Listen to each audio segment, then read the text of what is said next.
Hello and welcome to SkinTrack Podcast, episode number 4 and second for this season. In the first one, about a month ago, I interviewed Doug Sproul about his ski guidebook for Rogers Pass and his Kickstarter campaign. And Doug surpassed the goal of $22,000. And therefore the great news is that the book and a waterproof map of Rogers Pass is getting printed out as we speak. And in this episode I have two interviews that are about two products. The first one is JetForce avalanche airbag, which is a new product by Black Diamond, and then a revolutionary snow profiling tool called AvaTech Snow Probe. Before that, I want to also talk about some Skimo gear, but even before that, I really want to thank you to Skimo Co. and Cripple Creek Backcountry for sponsoring this podcast, thus helping with the production, which takes lots of time, source out the people to interview, then to record it, edit it, upload it, and host it. So I really appreciate their help, and you guys should as well consider these two stores when buying your gear. So let's dive into the gear. As you know, there are 3 comparison gear pages on SkinTrack. First one discusses the 23 lightest skis currently on the market. Second one, 11 lightest boots. Third one, 22 bindings. And in the skis department, most of the skis, you can buy them either at Skimo Co. or cripplecreekbc.com. And in that department there is not much news, except that Fisher is coming out with a new ski that should be under 700 grams. Then in the boots department there is the Dynafit RC1, which is based on, or is the same boot as Pierre Gignoux Race 400, and the official name is RC1 by Pierre Gignoux. And then there is the new La Sportiva Cyborg boot that is paired actually with the La Sportiva Cyborg ski. This combo is aimed at more of a recreational Skimo racer, or someone that wants to stay fit and wants to ski lots of vertical in, let's say, the 2-3 hour range. And the boot seems to have a wider forefoot, which will appeal to those that were not able to fit into some of the Dynafit race boots before. Scarpa keeping everything the same. Then in terms of bindings, Dynafit RC1 boot and the Pierre Gignoux boot is paired with a carbon fiber binding, and both of these, the bindings and the boots, there should be some stock at Skimo Co. and Cripple Creek Backcountry. So if you are interested, check that out. It is the lightest boot on the market, as well as the binding. And there is more rebrands of the ATK binding. So Hagan ZR was already available last season, and it's the one that I used and will continue to use, as it's proving super solid, really strong for skiing anything icy and steep. It's not going to release on you when you don't need it to. Another rebrand is Fisher is coming up with their binding, which is the same, just different color. So check out all 3 and see which price you wanna pay. But they should be built on the same platform. And yeah, so let's go into the 2 interviews. They were recorded a few weeks ago, so if there is a reference to any dates, then keep that in mind. And I just was not able to get them out sooner because we had lots of work to do on the Skimo Racing Manual ebook. They should be coming out next week, and we are super excited about bringing that out finally. And we really hope that you will enjoy it, as well as there are videos now, on instructional videos on YouTube on all the transitions and some other stuff, so check that out as well. So let's dive into these interviews, and the first one will be about the Black Diamond JetForce avalanche airbag, and the second one about the AvaTech snow probe.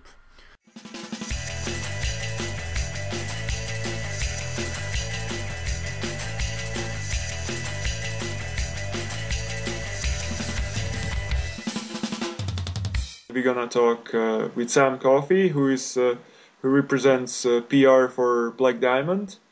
So we're gonna ask him a couple of questions. Hello, Sam. Hello, how are you? Great. So Black Diamond used to be known more as a climbing hardware company, and then you guys went to packs, clothing, and skis. And in recent years, you're tapping into the backcountry safety gear. So can you tell us more about Black Diamond buying Peeps, as that was part of your activities in the last couple of years? Yeah, definitely. You're exactly right. Black Diamond Equipment started out as a big climbing company when Peter Metcalf, purchased the remains of Chenard Equipment in 1989. They started off just making carabiners, pitons, stuff like that. But they really started to innovate, not just in climbing, but in the whole kind of alpinist scene, if you will. And really, they've been involved in snow safety since the late 90s. They came out with the Avalon in 1997 and have held the patent on the Avalon since 97. So they're not really new into the backcountry safety gear scene as much as they've really continued to innovate in the last couple of years. So in 2012, they did acquire Peeps, which really was nothing more than just a logical addition into the Black Diamond portfolio. You know, they were making probes, shovels, backpacks, and the Avalon at the time, crampons, and really, you never go into the backcountry without your shovel probe beacon. And they didn't have a beacon in the line, so Peeps was just a really good acquirement to the Black Diamond Inc. portfolio. Okay, so that's from and I totally forgot about the Avalon because, as you mentioned, it's been some time. As people, as we saw it as something new, and so I guess there was a bit of a gap, and now that's being again. You guys are innovating, and so I want to talk about the JetForce Avalanche airbag, which is a very interesting new airbag that you will be introducing to the market or releasing to the market soon. So can you walk me through what exactly it is and how this airbag is different from other airbags on the market? Yeah. So most of the listeners here will definitely know what an avalanche airbag is, but just in case someone's wondering out there, an avalanche airbag is pretty much a backpack or a vest that you wear in backcountry territory. And the idea being, if you happen to be caught in an avalanche, you deploy the airbag, and the airbag is meant to bounce you to the top of the avalanche.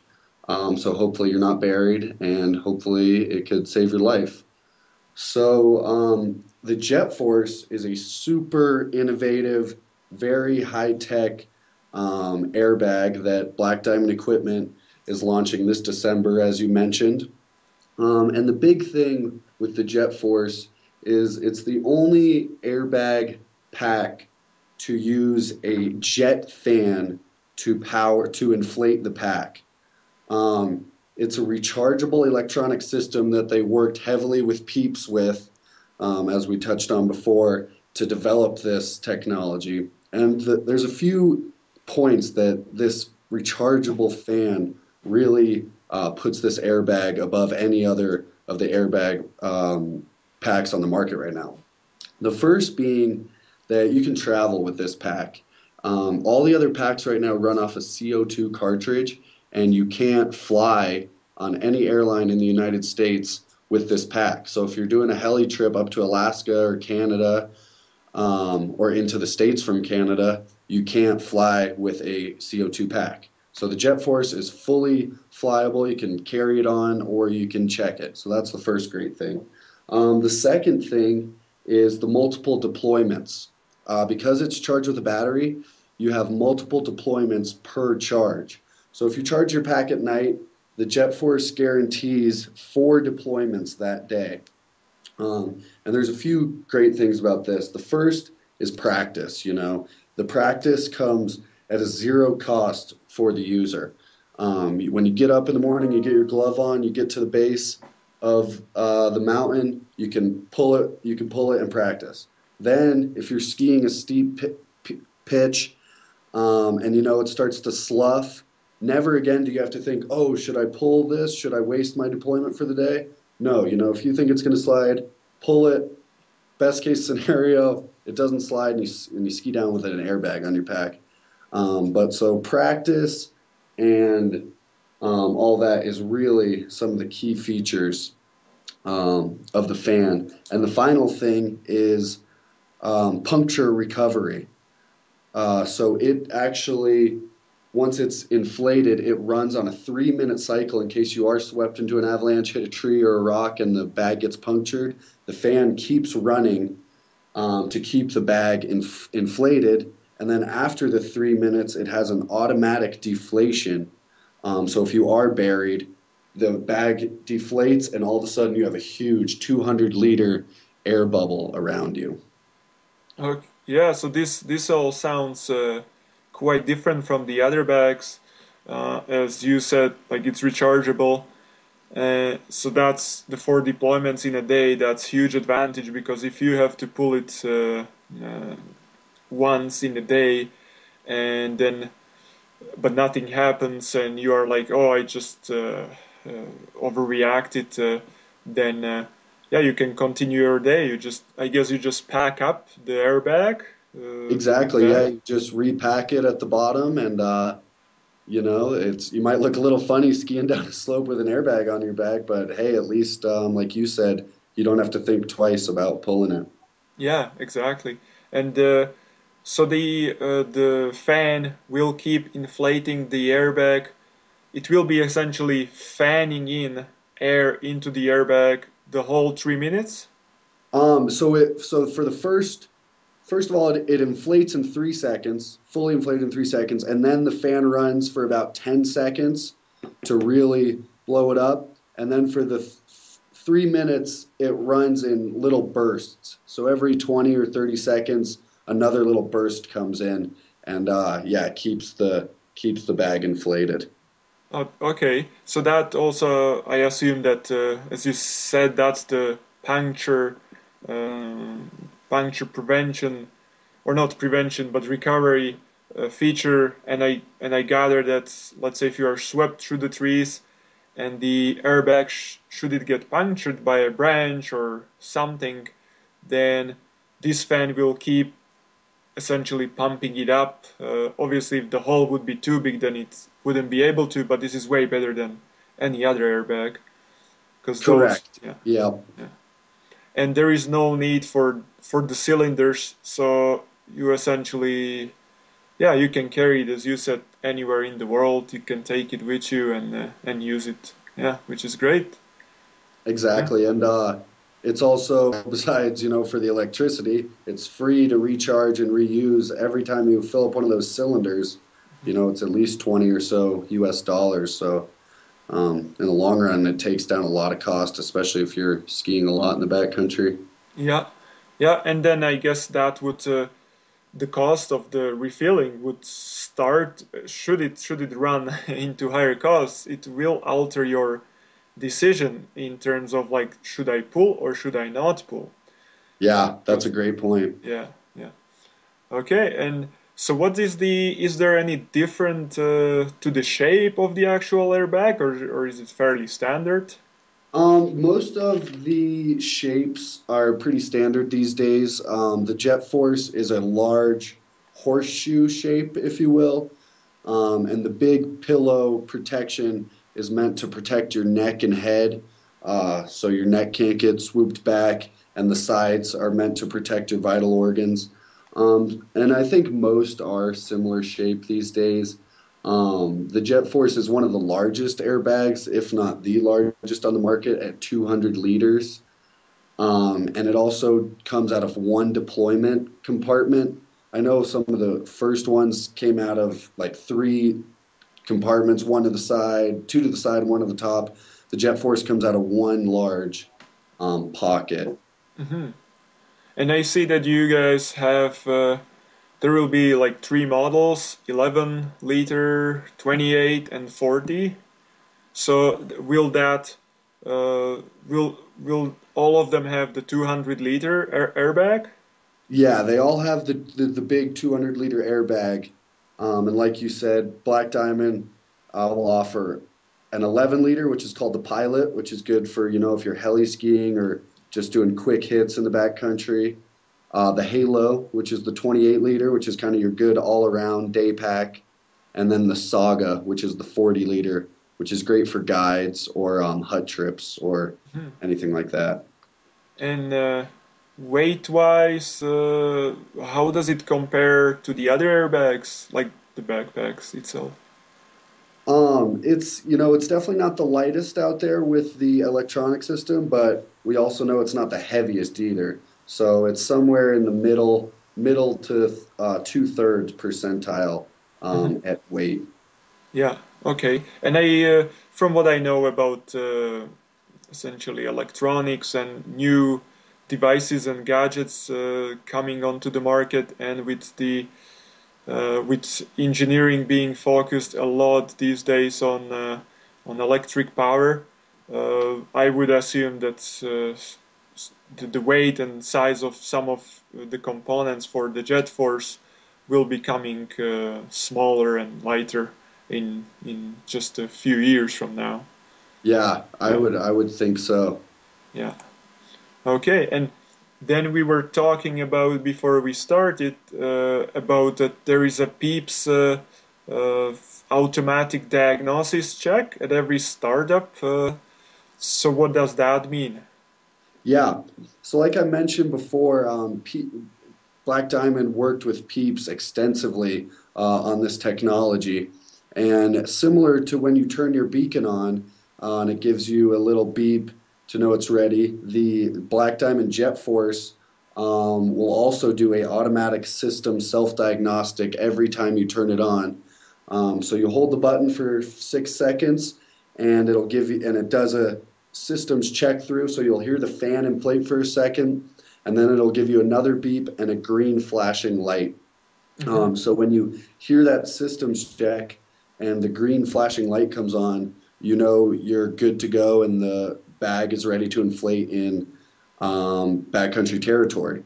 Now, if there is something wrong with the pack for some reason and the system check fails, it will flash a red light, and that pretty much means do not enter backcountry territory.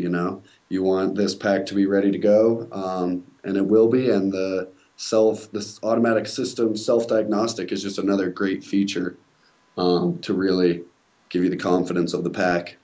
Okay, yeah. So I guess just like with a beacon, it's up to you if your beacon fails the self check at the beginning of the day or whenever, uh, then then I guess it's up to you as a user, as a skier, to decide do I go or do I not go, and you can decide on various based on other variables whether you are comfortable or not. So yeah, but it's great because you know what you have as gear, whether you have working gear or not.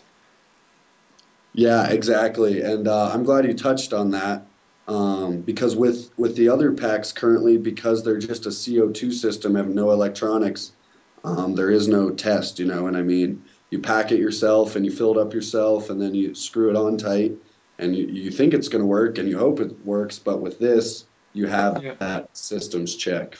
Okay, and then you mentioned that when you turn it on, so I assume, let's say when I'm leaving a car for the day, then I turn some switch on, and that means that the airbag is in a standby mode or something Yeah, like that? yeah. Once you turn it on, you hold the button down.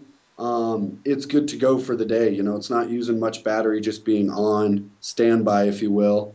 Once it's on, it's good to go, and you pull it, you pull down this lever, and that's when it deploys. So yeah, you could call it a standby mode. The other thing I should mention with that is how the pack's designed. You can be carrying your skis. So say you get out of your car, you turn it on, put your skis on your back if you're going up something steep.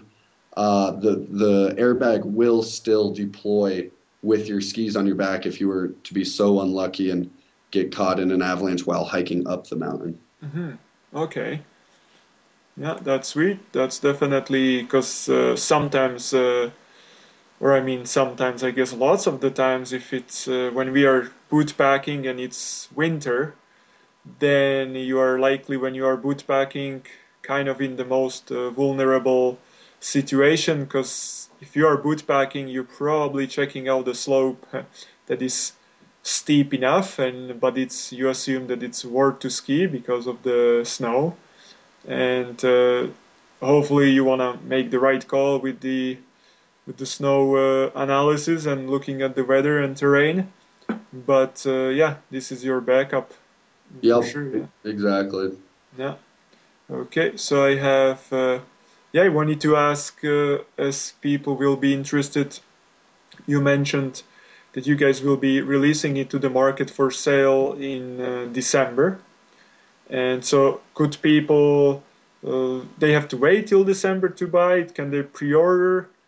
How much Um, will it be? Or yeah, so you can definitely pre-order from stores right now. This year is kind of the soft launch, if you will. They're bringing about 1,200 units into North America, and they're sending another, I don't know if it's 1,000 or a little under units to Europe. And they're only going to be sold at specialty retail stores. So stores that have done well with Black Diamond equipment in the past will have access to these packs. We're not going to sell it through the Black Diamond website this year. We're only going to sell it through these retail stores, but you can go online and search where these stores are located, you know, where they are around you. Mhm. And if you're interested, you can certainly reserve one at a retail store. And the packs are set to arrive early December. Okay, okay. So go to your local store and see if they will carry it, and you can pre-order. Yeah. And Exactly. I think I like the philosophy of doing this first just through the physical stores, because as much as I'm a fan of everything online, but through the physical store you can definitely, the people will be able to pass on to you all the information in a demo way, like show it to you and all that, so they can make sure that you know uh, how this airbag functions. Yeah, Yep. so that's great. That's exactly the reasoning behind that. Yeah, okay. And so with Black Diamond going to release the airbag, can you give us some sneak preview of something cool from Black Diamond in the next maybe a year or two that would relate to safety? Yeah. Well, so you know, this year we got the JetForce coming out, which we just talked about, which is super innovative. Something else a little less high tech, but also innovative, is the evac shovel that is hitting stores right now. The evac shovel, with a switch of a button, can go into a hoe mode. So when you're digging, you can start to pull the snow, which in avalanche courses they'll teach you is a much more efficient way to dig snow. And this evac shovel really digs well. And then also the new probes. They redid a lot of the probes this year. They came out with carbon probes that are super light. All the probes have new huge lettering on them for checking snow depths, and the quick draw deployment system, which you know you can deploy the probe in about 2 seconds. So that's the new stuff for this year. For next year, I can't get too deep into it. You'll have to wait for winter OR. outdoor retailer, but what I can say is they've revamped the Avalon line, and there's going to be some pretty cool new stuff with the Avalon and a new ski line of packs that are insanely light and really cool packs. So you'll have to wait to see them yourself, but I can tell you they're going to be great. Yeah, would be definitely interested in checking those out. As like ski packs are always people are asking what kind of a pack should I use for day touring outside of the resort. So yeah, so it's always there is never shortage of choice with those because everyone has a different body shape and people wanna check out different ones and everyone owns a couple packs and they go through them all. Yep, Yeah. for sure. Okay, so I want to thank you for all the information about the JetForce airbag, and we'll be super excited to see it in action. Hopefully, not in the right in the in the serious action Yep, of yep. having to use it. But yeah, but I'll go check it out in a store in December, and yeah, so that's great. Thank you very much, and I guess we'll get in touch with some more things as Black Diamond unveils those. Sounds good. Thanks for having me, Stano.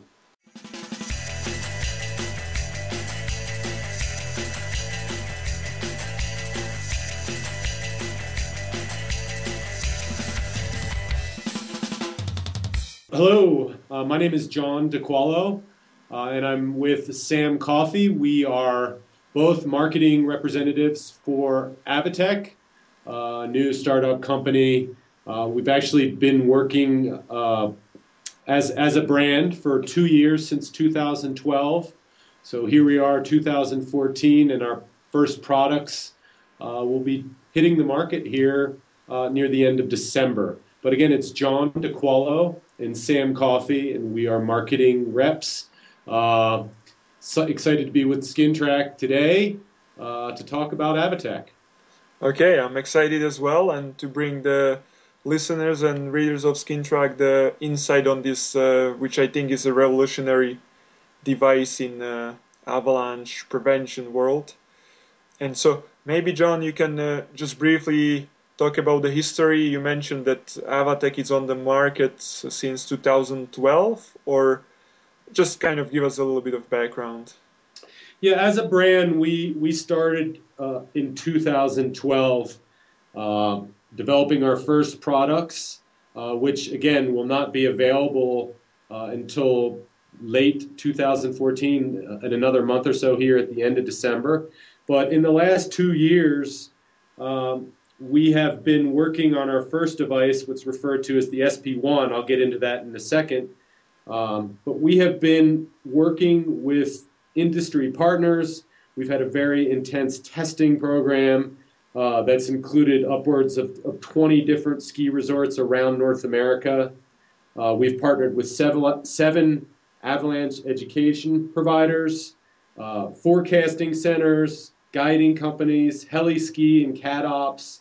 We've partnered with Boise State, Montana State, military special forces. So really in the last couple years, we've been working with our industry partners to develop our first product, which we will bring to market here at the end of December 2014.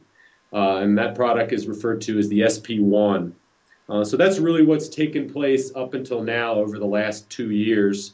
The company's founders were three MIT grads. They partnered with a lot of other students around this technology. It's important to say that they are all very active skiers, backcountry skiers, very passionate. And there have been some instances where, particularly with the founder, Brent Markle, that he had a dear friend of his get caught in an avalanche. Was lucky he did live through the experience, but it was a very close call. And I think those guys had a very eye-opening experience and said, hey, what can we do to change the world with our education. And so, the technology came from Brent and his two partners, Jim and Sam, at MIT. And that's kind of a little bit of the background and the origin of AvaTech. All right, that sounds great, and it interests me. There is more technology coming in and trying to solve the prevention, which I think is the way to go. It's not just education, but I think avalanche industry was lacking in adopting technology into the industry behind other industries. Now, yeah, and I think you raise, Stano, you raise a very good point there. You said prevention of accidents or whatnot, and that's really the difference or the differentiating factor between AvaTech, our technology, and what exists in the market or on the marketplace today. A lot of the products that you have out there, including beacons, probes, airbags, are a reaction to an avalanche itself, where the differentiating factor for AvaTech is, we believe that, it starts with, understanding the snow under our feet, and really to avoid avalanches before they even happen. So we're looking at our technology as being a proactive technology as opposed to a reactionary or passive technology, technology that you do after the avalanche has happened. This is proactive. Yeah, and so let's get away from the abstract and let's get to the meat of what is the SP1, what does it do, and how does it connect to the world? Just, tell us more about the product. So the SP1, again, has been in development for over 2 years now, and it is could be referred to as a probe. I would not refer to it as an avalanche probe. It is a probe for studying snow structure. We've referred to it as a smart probe in some cases, but really the SP1 is a snow profiler. It is a piece of technology really designed for snow professionals, not the average backcountry enthusiast, general backcountry enthusiast, or recreationalist. It's really a product that's been developed for snow professionals, and it's a high precision, it's a portable, lightweight penetrometer. It's web connected, so it's going to allow you to share the information that you find out in the backcountry with others. So again, essentially the SP1 is a probe. It's portable, lightweight, web-connected penetrometer that measures snow structure and other, critical information privy to the snowpack. Okay, and then I understand that this information, I guess you connect with your cell phone as you are in the field, and the cell phone sends this information to a server that then it gets shared with everyone else? Or? Correct. We have another product in our portfolio for this winter 2014-15 is called AvaNet. So we have the SP1, and then we have AvaNet.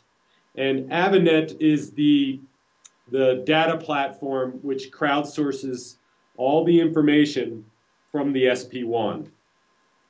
And it's a new way to drag and drop all your information that you got from your snow profiles, and then later on share it. And yes, it's synced up with your cell phone via Bluetooth or smartphone application in the cloud. And then essentially AvaNet is a unique crowdsourced database of snow conditions, in your backcountry areas or in avalanche, potentially avalanche-prone areas.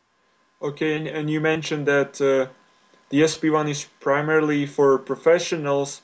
So I wonder about, so the AvaNet is gonna collect all the data, and then how does, let's say, a regular backcountry skier get access to that data, or is it in plans, or is it just for professionals? Well, while the SP1 has been largely developed just for professionals, you can still subscribe to AvaNet. And this is where the general consumer, it's probably most relevant to them, where per year, we have a subscription fee of $495 per year. So anyone can, and that is for a limited time, you can try that for free, I should point out. I believe until the beginning of January 2015. You can try it for free, and if it's something that interests you, you could buy a subscription for the year. It's 495 US dollars. But yeah, I think that might be more relevant for the average user because then they can see what's going on around the country, in their area, around the world for that matter, observations that snow pros are taking, and use that, or when they're making their own judgment calls about where they might be going skiing that day or on that particular trip. Okay, yeah, so I like it because essentially the input of the data is kind of protected in a sense that it is being entered or created by professionals, so it should have high credibility. It's not just general public sourcing that information. But then once the data is going out, even the general skier can get a sense. However, one thing is that, let's say, I guess it would be useful if I know, as a general backcountry skier, how many of these data points are in my area of interest. Because if there are none, then maybe it kind of doesn't have as much value for me then. Correct? Or Yes, that is correct. I do hope that the plan there is that as we're providing this complimentary for the first early part of the season, I do think we will address that in terms of where units have been sold. Since this is our first season and units are just getting out there, that will need to be addressed so people have an idea. We're not positioning it, while I say it'd be great, and I'm talking specifically AvaNet, but like the SP1, AvaNet, we're really not marketing this as just a consumer piece for everyone to go out and get. We're still keeping it very professional oriented, and it's great for universities, Avi forecasters, resorts. With each subscription, there's 4 registered users. So in 90% of the cases, we really do think this will be geared towards professionals, and those professionals will one, probably own at least a unit or two, or are familiar with the local organization that does have the units. yeah, okay, yeah. As I said, I like that you control the credibility or the accuracy of the data coming in, because it's professionals sourcing that. And I guess I could compare this also to when I asked about did you get only information where it is sourced from, those locations, and if you don't happen to be in those locations, that for the time being you don't have as much benefit. But I guess it is like, let's say, Tesla with the electric car, where right now not many people can just charge their car wherever, because there are not many charging stations. But as we go on, there will be more, and so it will just take a little bit more time before more and more resorts or locations adopt or buy the SP1 and start to contribute. Let's talk about like what's inside the probe, like how accurate it is, how does it work in the field. If I'm a professional and I am skinning along and I want to do a profile, like what exactly I need to do, if you can take me through the steps of that. Well, I'll give you the general steps, being that I have yet to use one this winter.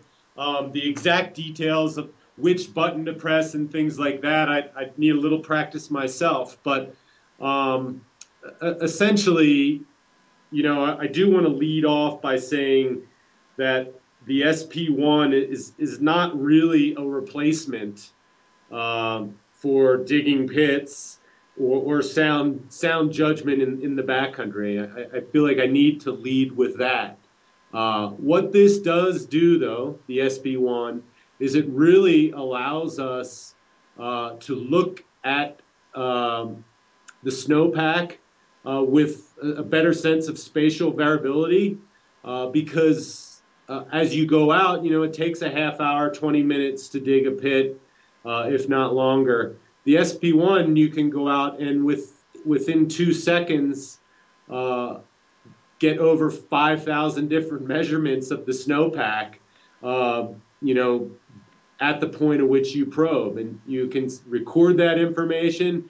You can manually look at it on the display in the handle right there in the field, or you can just probe, record the information, and like I said, over spatial variability, go from one side of a bowl to the other and get a better look at the larger snowpack, so to speak, as opposed to just a detailed spot. Yeah, and yeah, the spatial variability plays a big role because I know as well, like you go out there and here in Canada snows a lot, so you dig a profile somewhere, and so really and the SP1 basically it provides a high resolution readout of the snow structure. That's what it does. It measures the snow structure. It also will give you information about the slope angle, the slope aspect, and then it provides a GPS coordinate of your exact location. Yeah, it does not measure wind. It does not measure temperature and on the ground conditions, but it measures. It gives you a readout of snow structure. Penetrometer is what it accurately should be referred to. One thing that just occurred to me, because you have the GPS data of exactly where you probed, I guess all this data, once it's going to be stored on the AvaNet, let's say as a professional, you could always pick some spots and just every second day stick a probe right there, and then over one winter you can see how that specific spot, how conditions change there, and compare it to a spot that is maybe in the same slope but 100 meters away, and see the difference that maybe that one is changing differently than the other one. And it just might be interesting to see once you have the history of the data from the same spot. Oh yeah, very, very interesting. Over a month, over a week, over several weeks.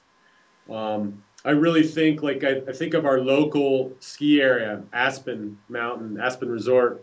In particular, Aspen Highlands is one of the 4 resorts, part of the Aspen overall ski lineup for the Aspen Valley, Aspen Mountain, Aspen Snowmass, and Aspen Highlands. The bowl for Aspen Highlands is, hike only. It's a hike only option. And one of the cool things about the SP1 will be when ski patrollers go out in the morning to figure out if they need to bomb, where they need to bomb, 1 or 2 patrollers could go out and effectively probe the whole bowl and get some readings in half the time that it would take them to go out and dig pits everywhere. Yeah. So I think it'll be real effective for the pro community there, and then sharing the information that they see with the rest of the mountain community.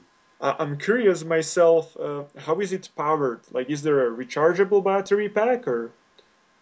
It is charged by 2 AA batteries. Oh, okay. So that's yeah. Okay. So that's very. I thought that there is much bigger source of energy there that is needed.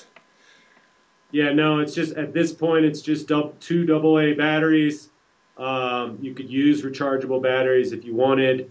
I believe you could even use lithium-ion batteries that would last longer. than just the standard alkaline. But yeah, it's just two double A's for the time being.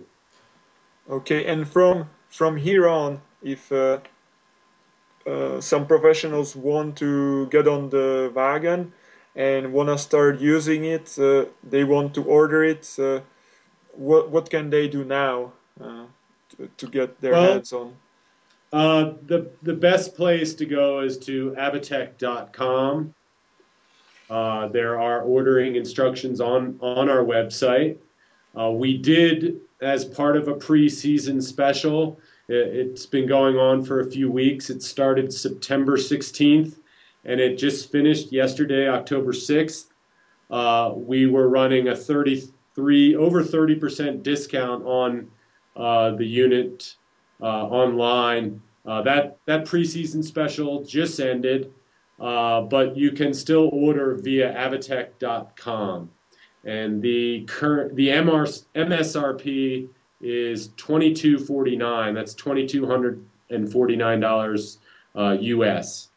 Okay.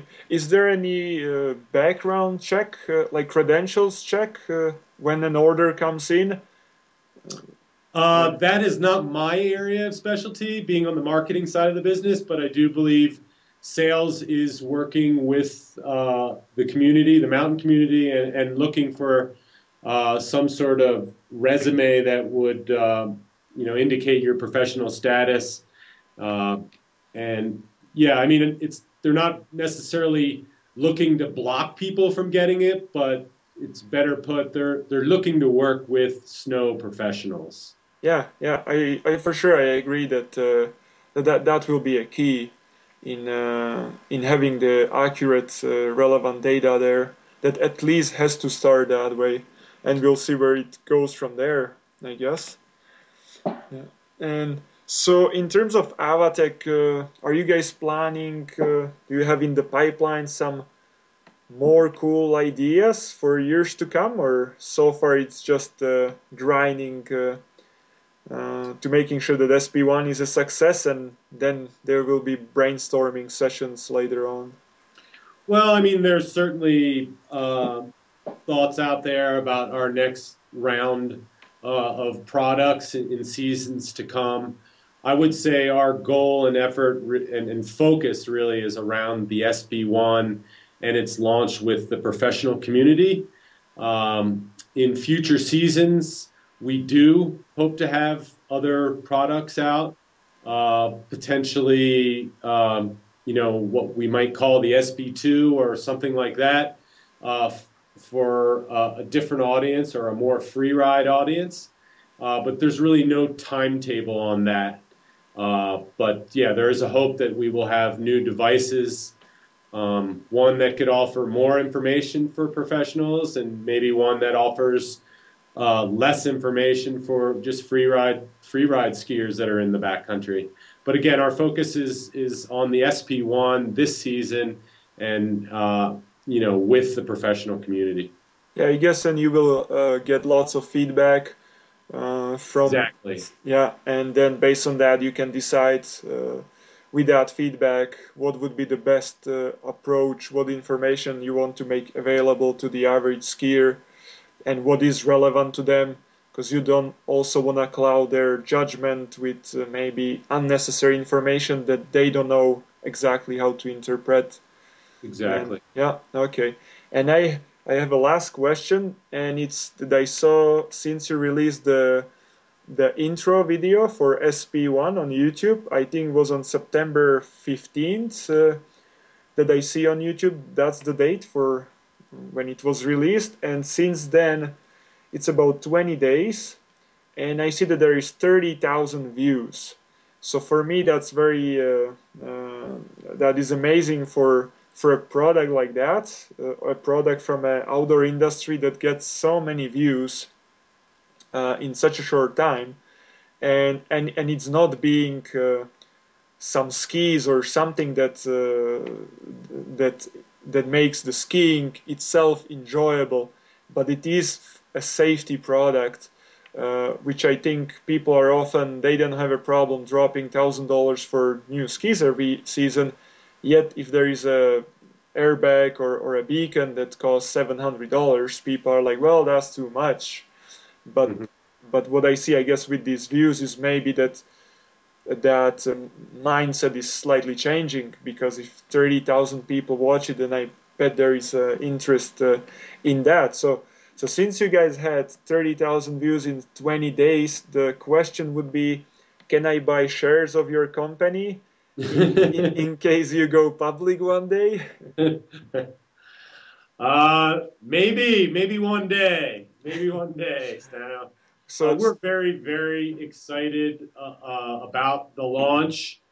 Both Sam and I here, as marketing guys for AvaTech, we couldn't be more pleased when we saw the community rally around our launch on the 16th of September, and the number to be 30,000 views of our video right now is really fantastic. And I think that speaks as much for the product and the brand AvaTech as it does for our whole community. I think this is an exciting, it's disruptive technology. Nothing like this exists out there. It's proactive. People are excited about it. And the whole idea and concept of taking the data that the SP1 finds and sharing it with the community is exciting.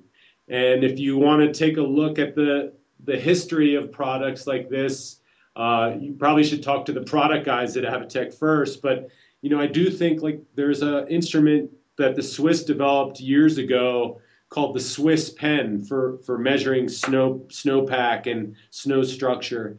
And I think the retail price for something like that was around $60,000. Whoa. And here we are at a tool that AvaTech designs for snow pros, and I think the average snow backcountry skier probably still looks at $2,200 and goes, wow, that's expensive. But like you said, this is a revolutionary product, and who knows where it could go. But judged on the 30,000 views we've had, you might want to be thinking about buying stock in AvaTech as soon as it's available. So, again, this does not replace sound judgment in the backcountry. It does not replace education in the backcountry. This is a valuable tool that provides information at a really quick rate, and that can be shared amongst with your friends and colleagues in the mountain community. So that's what makes it exciting. Yeah, and I will just go a little bit back to what we talked about previously when I asked you about how does the SP1 work in the field, what exactly you need to do. So I will just link to the intro video, which I think it shows that pretty well, just so people get a sense of it. And then I guess later on there will be a almost like a public manual on the AvaTech website where people can see how it works if they are more interested in that. Yeah, okay. Yeah, So there is a section 2 on the AvaTech website, frequently asked questions. Within that section, there's a few different categories of different style questions asked that provides a good bit of information about the SP1 as well. And being that we haven't used one out on snow yet, at least Sam and I here in the marketing department, when we get our hands on one this winter, and I can put you in touch with some product guys at some point that talk a little bit more about use in the field of the device. and I want to thank you to Sam and to John for joining me today and discussing the AvaTech SP1 and AvaNet products. And yeah, thank you very much, and hope to talk to you soon about new progress on this. Stano, thank you very much. We're very, very psyched to be with you here today with the SkinTrack. Thank you.